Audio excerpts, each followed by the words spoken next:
Құрметті бүлдіршіндер, сіздер ертегілер кітабын оқи отырып, қызықты түрлі түсті күтпеген көптеген ертегі кілеміне тап боласыңдар. Бүгін сендерге жеті өнерпаз ертегін оқып беремін. Әр ертегіде қашанда жақсылықтың, жамандықтың жеңетін туралы айтылады. Қазақ ертегілері өте көп. Олардың барлығын айтып жеткізуге кітаптар көмекке келеді.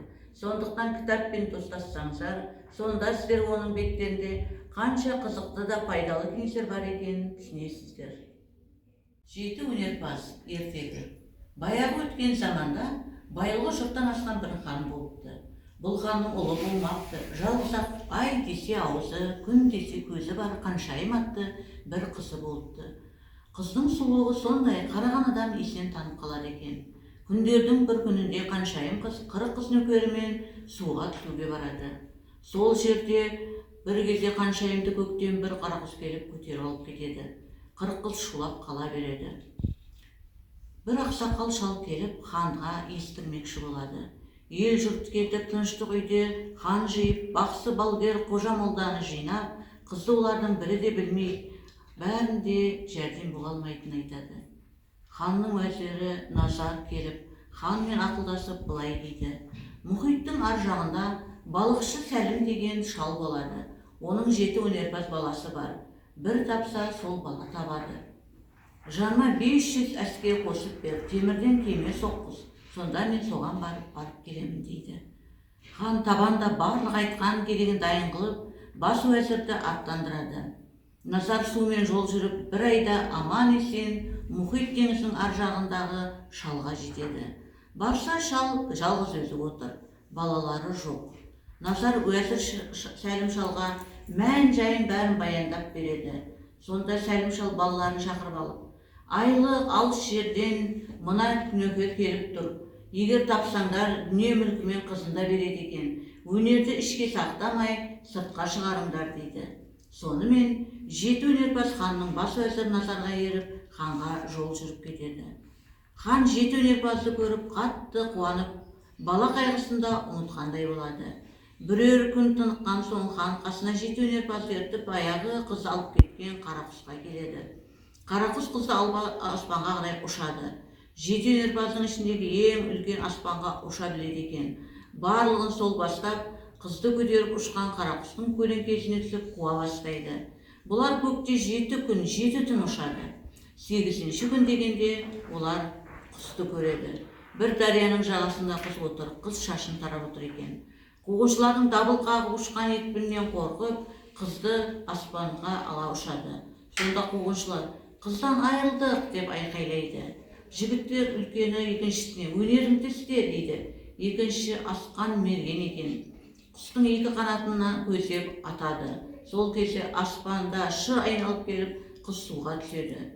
Үшінші сушыл екен. Суға сүңгіп қыз алып шығады. Қыз жұтқан соң қайта құсып аман түрегеледі.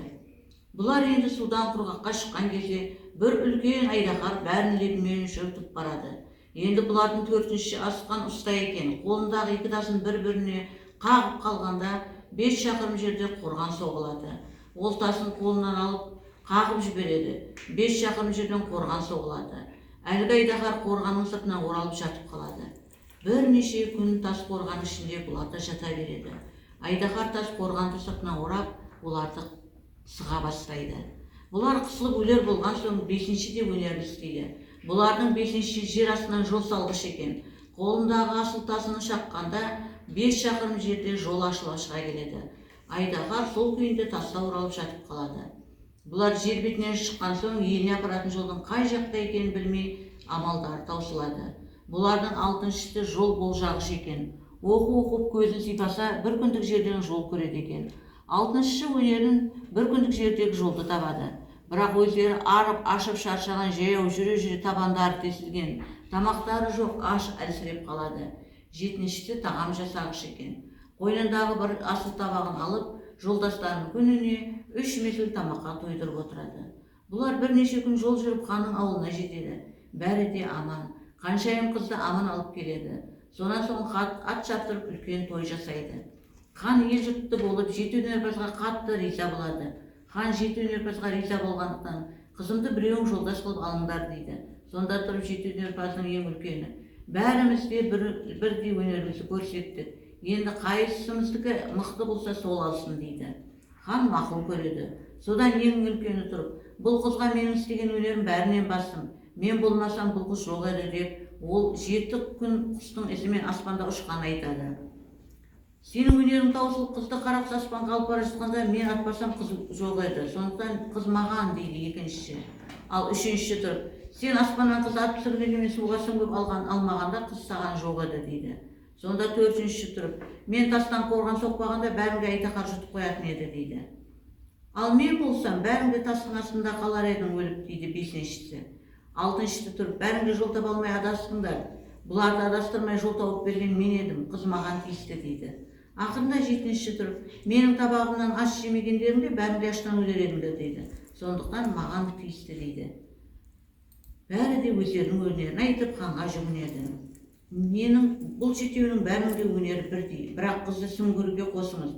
Өйткені ол қызды басқалардан бұрын барып құшты ғой дейді. Ал қалған 6-ауына 6 ханның қызына беріп, 6 жерге уәзір сайлаңыз дейді.